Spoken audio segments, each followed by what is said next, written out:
ओम नमो भगवते वासुदेवाय। ओम नमो भगवते वासुदेवाय। ओम नमो भगवते वासुदेवाय। ओम ज्ञानाय नमः। सार्थ ज्ञानेश्वरी दिवस 126 अध्याय 6 आत्मसंयम योग। श्री गणेशाय नमः।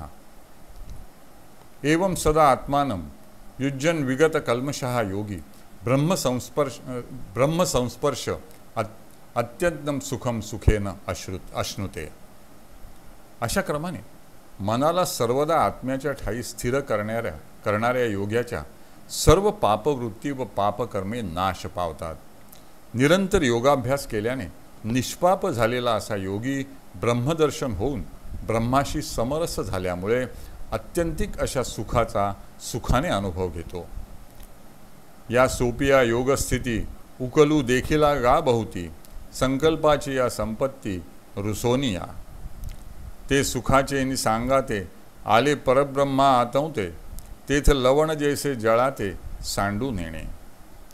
तैसे होय तिये मेळी, मग सामरस्याची या रावळी, महासुखाची दिवाळी जगेसी दिसे।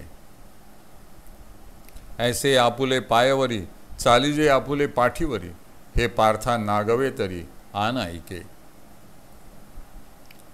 संकल्पाच्या संपत्तीचा म्हणजे अनावर अशा विषय वासनांचा त्याग करून अनेक साधकांनी या सोप्या अशा योग मार्गाचा अवलंब करून या योगस्थितीचा प्रत्यक्ष अनुभव घेतला आहे। ते सर्व त्या परमसुखाच्या संगतीने परब्रह्माशी तद्रूप झाले। लवण म्हणजे मीठ जसे पाण्यात मिसळल्यावर पाण्यापासून वेगळेपणाने राहू शकत नाही, त्याप्रमाणे त्या योग्याचे परब्रह्माशी ऐक्य झाल्यावर म्हणजे जीवाचे ब्रह्माशी ऐक्य झाल्यावर साधक ब्रह्ममय होतो। समरसतेच्या त्या स्थितीमध्ये सर्व जगामध्ये महासुखाची दिवाळी असल्याचे तो पाहतो। हा योग म्हणजे आपल्या पायांनी आपल्या पाठीवर चालण्यासारखे आहे। हे पार्था, अवघड आहे म्हणून किंवा मनात भीती आहे म्हणून जर हा योगमार्ग तुला नागवे म्हणजे जमणार नसेल तर तुला आणखी एक उपाय सांगतो, तो ऐक। योगयुक्तात्मा सर्वत्र समदर्शनः आत्मानं सर्वभूतस्थं च सर्वभूतानि आत्मनि ईक्षते। ज्याचे मन योगयुक्त झाले आहे तो सर्व भूतांच्या ठाई आपण आहोत म्हणजे तोच आत्मा आहे आणि आपल्या ठाई तोच सर्व भूतांच्या ठाई असलेला आत्मा आहे असे पाहतो। सर्व भूतांमध्ये आत्मा स्थित आहे आणि सर्व भूते आत्म्यामध्ये स्थित आहेत असे समदर्शनात्मक ज्ञान त्याला प्राप्त होते। तरी मी तव सकळ देही असे येथ विचारू नाही, आणि तैसेची माझ्या ठाई सकळ असे। हे ऐसेची संचले परस्परे मिसळले, बुद्धी घेपे येतुले हो आवेगा।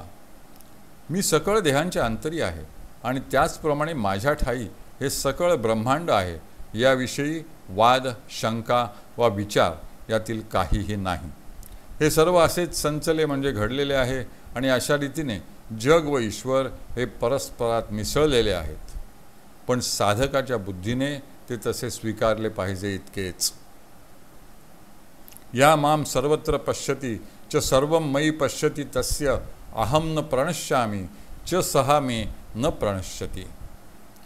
जो पुरुष सर्व भूतांमध्ये व सर्वत्र सर्वांचा आत्मा असलेल्या मला वासुदेवालाच सर्व व्यापक रूपाने पाहतो आणि सर्व भूतमात्रांमध्ये मलाच पाहतो, त्याला मी कधीच दृष्टीआड झालो आहे व अदृश्य आहे असे वाटत नाही आणि तो देखील कधीही माझ्या दृष्टीआड होत नाही।